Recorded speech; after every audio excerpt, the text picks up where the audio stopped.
Court has granted bail to Manish Sisodia. That's some good news for Aam Aadmi Party leader Manish Sisodia as he gets bail from the Apex Court. My colleague Ananya Bhatnagar is with us with all the details. Ananya, does he get to come out? Well, definitely he gets to come out almost after 17 months of incarceration in fact, the Delhi's Tihar jail. Manish Sisodia, the former Delhi Deputy Chief Minister, the Excise Minister of the National Capital Territory of Delhi, will be out after he has secured a bail, in fact, from the Supreme Court in both the CBI and the ED case.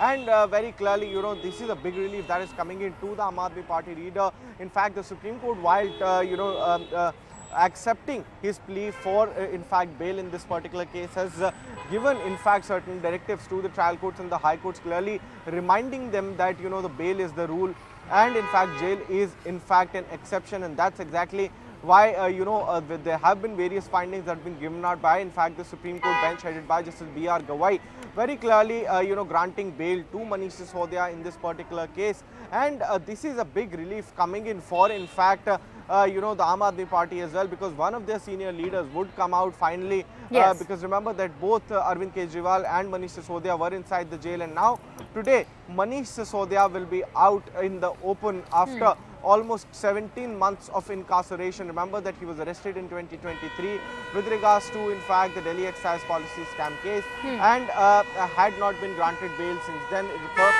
The trial court had denied him a bail, then High Court had denied him the bail, and then in the first instance, the Supreme Court too had denied him a bail. But now, very clearly and categorically, at this particular point of time, Manish Sisodia has been granted a bail in this particular case. Absolutely. Ananya, I'd request you to stay on with us. Sanjay Singh of the Aam Aadmi Party is with us. In fact, he's responded and reacted to this good news that's coming out of the Apex Court. Let's take a look. सत्य की जीत हुई है और मैंने जैसा पहले से कहा कि इस मामले में कोई भी तथ्य, कोई भी सत्यता नहीं थी। जबरदस्ती हमारे नेताओं को पकड़ के जेल में रखा गया। मनीष सिसोदिया जी को 17 महीने तक जेल में रखा गया। क्या भारत के प्रधानमंत्री उनके जीवन के इन 17 महीनों का हिसाब देंगे? क्या भारतीय जनता पार्टी उनके इन जीवन के 17 महीनों का हिसाब देगी, जो शायद दिल्ली के स्कूलों को बनाने में काम आता, बच्चों को अच्छी शिक्षा देने में काम आता? जिंदगी के वो 17 महीने आपने जेल में डालकर बर्बाद किए मनीष सिसोदिया के।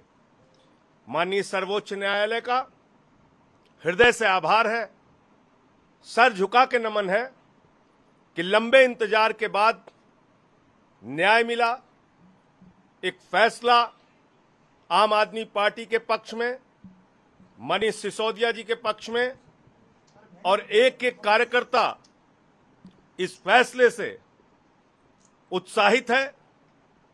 एक एक देशवासी, दिल्ली का नागरिक इस फैसले से खुश है और सब ये मानते थे कि हमारे नेताओं के साथ जोर जबरदस्ती और जाति हुई है। हमारे मुखिया अरविंद केजरीवाल जी को अभी भी जेल में रखा है, सत्येंद्र जैन जी को अभी भी जेल में रखा है। मैं उम्मीद करता हूं जल्द ही उनको न्याय मिलेगा। प्रभु से प्रार्थना करता हूं जल्द ही वो बाहर आएंगे। और आज ये जो फैसला आया है, मैं समझता हूं केंद्र की सरकार की तानाशाही पर एक जोरदार तमाचा है। संजय जी, आपकी पार्टी के लिए भी संजीवनी है। आपको लगता है न्यायिक प्रक्रिया ऐसी नहीं होनी चाहिए कि वही दंड लगे? ये प्रक्रिया ही तो दंड बन गई थी। आपने जानबूझकर, कभी ईडी आती है, कहती है ये जवाब दाखिल करना है, वो जवाब दाखिल करना है, ये सप्लीमेंट्री दाखिल करनी है, वो चार्जशीट दाखिल करनी है। आपने 17 महीने यही तो खेल खेला मनीष सिसोदिया के साथ। तो इसलिए मैं कह रहा हूं कि फिर दोहरा रहा हूं, एक पैसे मनीष सिसोदिया के घर से बरामद नहीं हुए, एक पैसे उनके बैंक अकाउंट से बरामद नहीं हुए, एक पैसे उनके यहां से कोई सोना गहना प्रॉपर्टी नहीं मिला। आपने जबरदस्ती एक आदमी को सिर्फ अपनी राजनीतिक द्वेष और दुर्भावना